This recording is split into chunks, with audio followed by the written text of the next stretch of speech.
E aí galera, sejam bem-vindos ao Eu Leio Gibi, meu nome é João e estamos de volta com o Bate-Papo Quadrinístico, aquele quadro aqui do canal que eu converso com vocês sobre assuntos que dizem respeito a gibi, mas necessariamente eu não tenho que guardar aqui um assunto específico, tipo aquela edição, não sei mais o que, resenha, isso aqui, não é nada disso, é muito mais um partilhar de experiências que a gente tem com quadrinhos, né? E eu queria hoje falar com vocês sobre, assim, essa coisa de ser leitor de quadrinho e como isso pode ser tanto inclusivo como exclusivo. Exclusivo no sentido de excluir, excludente mesmo, a gente. Por quê? Porque eu comecei a ler gibi lá para a década de 80. E assim, você não, até hoje você não fica esbarrando, né, com gente que lê gibi. Né? Não fica. Então, muitas vezes o leitor de quadrinho ele é um sujeito solitário. Solitário no sentido de que não tem ali o vizinho aquele ou mais aquele perto para você tá partilhando, compartilhando com a pessoa a respeito daquilo que tu está lendo.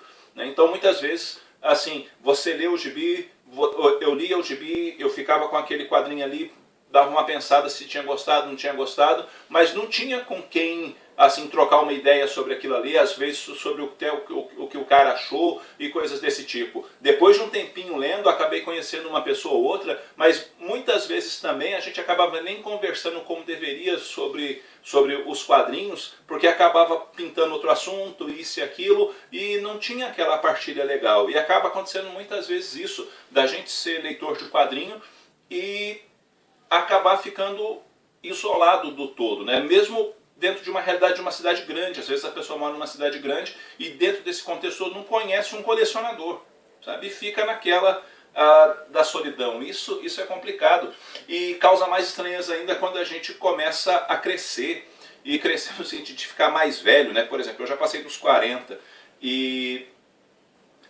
muitas vezes as pessoas estranham o fato, por exemplo, de eu ler gibi, né? O que você faz? Eu leio gibi. Você lê gibi? Por quê?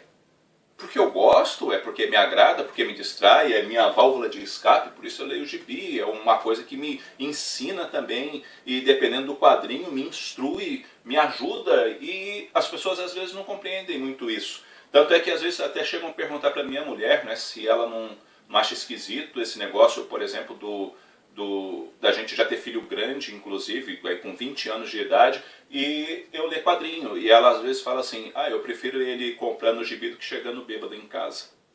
Né? E aí a pessoa corta o assunto, né? Porque não tem muito o que responder necessariamente a respeito disso. Né? Mas sempre foi muito assim, sabe? Eu conheci uma pessoa ou outra que a gente tinha assim, convívio, que eu até morava na mesma rua, que depois eu descobri que lia quadrinho, mas necessariamente a gente não conversava muito sobre isso, né? E também, assim, hoje que a gente tem uma coisa voltada para a internet e tudo mais, talvez isso ajeite um pouco mais as coisas, mas não muda ainda o fato que muitas vezes a gente fica sozinho nessa coisa, né?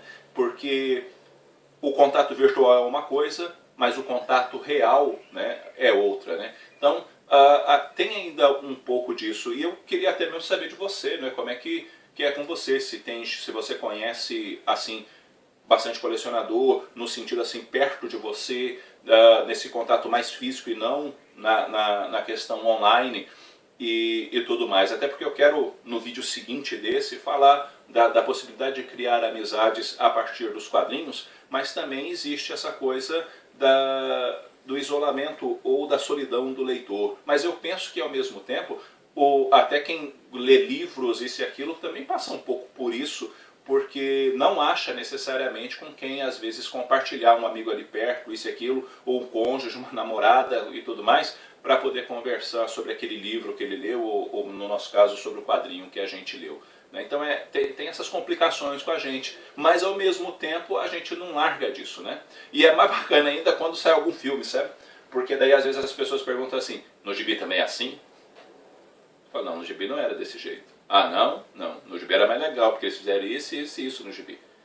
Ah, tem esse cara aí no gibi também? E com o desenho também. Eles fizeram isso aí também no gibi? Eu falei, rapaz, vem o desenho aí, cara, isso ainda tá ligado nem de perto com aquilo que era para ter acontecido, né? Então tem essa coisa também que às vezes as pessoas têm com a gente nesse sentido aí, de que porque você lê gibi agora você também sabe de tudo, né? Sabe de tudo. É igual o cara que começa a aprender a falar inglês e aí as pessoas acham que ele consegue assistir, por exemplo, um filme sem legenda e você fala, quanto tempo faz você está estudando inglês? 2 meses, né? E quer que o cara seja um expert. Bom, gente, é isso aí.